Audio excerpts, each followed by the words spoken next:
YSR Congress party అధ్యక్షులు మాజీ ముఖ్యమంత్రి వైఎస్ జగన్మోహన్ రెడ్డి ఆదేశాల మేరకు విజయనగరం జిల్లా రాజా నియోజకవర్గ సామాన్యకర్త డాక్టర్ తలే రాజేష్ ఆధ్వర్యంలో విస్తృత స్థాయి సమావేశం నిర్వహించారు.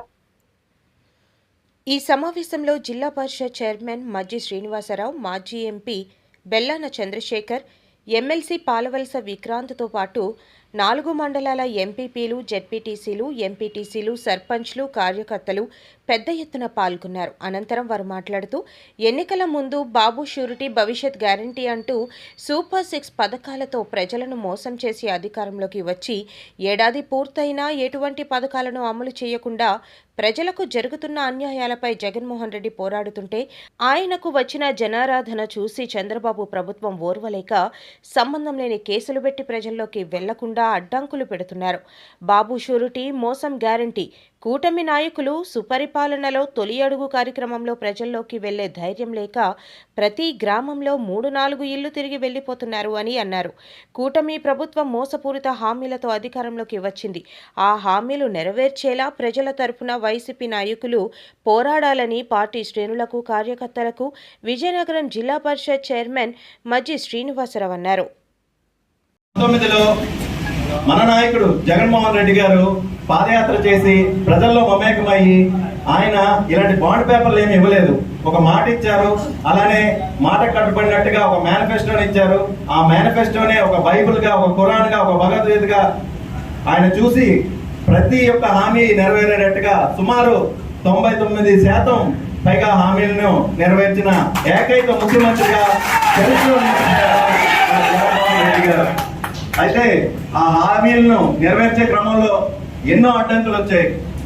మొట్టమొదటిగా మొదటి 2 సంవత్సరాలు కూడా కరోనా అనే ఒక మహమ్మారి వచ్చి దేశాన్ని, రాష్ట్రాన్ని ఆర్థికంగా ఎంతో అతలాకుతలం చేసింది. మళ్ళీ ఆయన ఉప ముఖ్యమంత్రిలో ఆయన తీసుకున్న ఏదైతే పోర్ట్ఫోలియో ఉందో ఆయన శాఖ, మన గ్రామీణ అభివృద్ధి శాఖ, మన పంచాయతీలో రూపాయి నిధులు 6 మీటింగ్లు పెట్టి ఏం చెప్పాడు? పంచాయతీలన్నీ కూడా నిర్వహణ కాదు, మేము బ్రహ్మాండంగా బలోపేతం చేసేస్తున్నారు.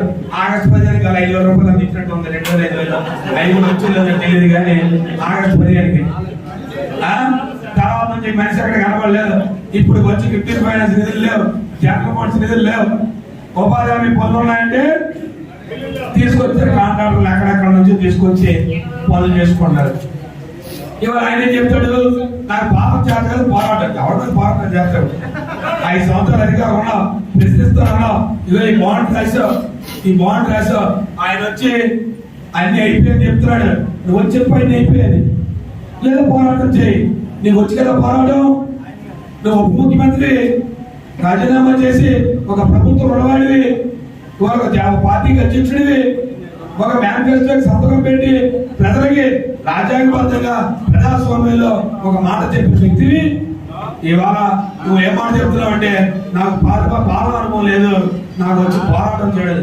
ఎవరి మీద పోరాటం చేస్తావు? నేను ప్రతిపక్ష పార్టీ ఏది పడితే మాట్లాడేసి ఊపేసి పిల్లలు ఎత్తుకెళ్ళిపోయారు, వీళ్ళ సంగతి ఏంటి, వాళ్ళ సంగతి ఏంటి అని చెప్తున్నారు. ఇప్పుడు ఎక్కడ ఉన్నాం కనబడవు, గాలిలో వస్తున్నాం, గాలిలో వెళ్ళిపోతున్నాం. ఇది ఇవాళ జరుగుతున్న పరిపాలన. 19 నుంచి 24 మధ్య వైఎస్ఆర్ కాంగ్రెస్ పార్టీ ప్రభుత్వం ఉన్నప్పుడు ఆనాటి ప్రతిపక్ష నేత, నేటి ముఖ్యమంత్రి ఈ రాష్ట్రం నడి వీధుల్లో కార్యక్రమం చేయడానికి వచ్చాడు. మరి చైర్మన్ గారు గుర్తుందో లేదు మాట. ఆనాటి పరిస్థితుల్లో ఇక్కడ ఎమ్మెల్యేగా కంబాల జోగులు గారు ఉన్నారు. ఇదే చంద్రబాబు నాయుడు ఆనాడు సభలోన ఈ రాజాం నియోజకవర్గానికి శాసనసభ్యులు 3, ఒరిజినల్ శాసనసభ్యుడు జోగులైతే ఇంకో శాసనసభ్యుడేమో జిల్లా పరిషత్ చైర్మన్ మజ్జి శ్రీనివాసరావు అట, ఇంకో శాసనసభ్యుడేమో ఎమ్మెల్సీ విక్రాంత్ అట అని అన్నారు. నేను ఇది ఎందుకు మీకు గుర్తు చేస్తానంటే మా గోపం చెప్పుకోవడం కోసం కాదు. ఇవాళ ఈ నియోజకవర్గంలో ఎవరు శాసనసభ్యుడు ఉన్నాడా? ఈ నియోజకవర్గ శాసనసభ్యుడు ఉన్నాడా? ఏమంటే ఎన్టీవీలో మొన్న వచ్చింది, షాడో ఎమ్మెల్యే నా తమ్ముడు గుర్తు వచ్చింది. అది మీరు అందరూ చూసుంటారు. మరి ఇంకొక గొప్ప విషయం ఏంటంటే మా పాలకొండ నియోజకవర్గంలో ఉన్న 14 మంది శాసనసభ్యులు ఉన్నారు. మండలానికి 3 డైరెక్ట్ గా నేరుగా ఎమ్మెల్యేతో సంబంధం లేకుండా ఆ వ్యక్తులు తహసీల్దార్ ఫోన్ చేస్తారు, ఎంపీడీఓ ఫోన్ చేస్తారు, సర్కిల్ ఇన్స్పెక్టర్ ఫోన్ చేస్తారు, డిఎస్పీకి ఫోన్ చేస్తారు, ఎమ్మెల్యేతో సంబంధం లేకుండా ఆదేశాలు పాస్ చేస్తారు. మరి అటువంటి సందర్భంలో శాసనసభ్యుడికి జరుగుతున్నటువంటి అగౌరవం పట్ల ఆనాడు మమ్మల్ని విమర్శించినటువంటి నాయకుడు ఈరోజు ముఖ్యమంత్రిగా ఉన్నాడు. ఆయన ఏం చేస్తారు? పడుతున్నాడా? ఏ నాటకం ఆడుతున్నారా?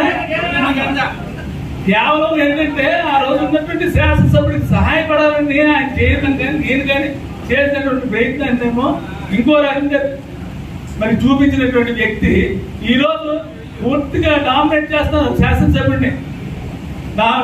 నియోజకవర్గంలో శాసనసభ్యుడు పాత్ర లేదు. అటువంటి పరిస్థితుల్లో ఈ పరిపాలన జరుగుతుంది. ఇటువంటి పరిపాలనని అసలు ఏ విధంగా మరి దాన్ని సమర్థించుకుంటాడో ఒకసారి ఆలోచించాలని ఒకసారి పత్రికా మిత్రులు కూడా మిమ్మల్ని అడుగుతారు.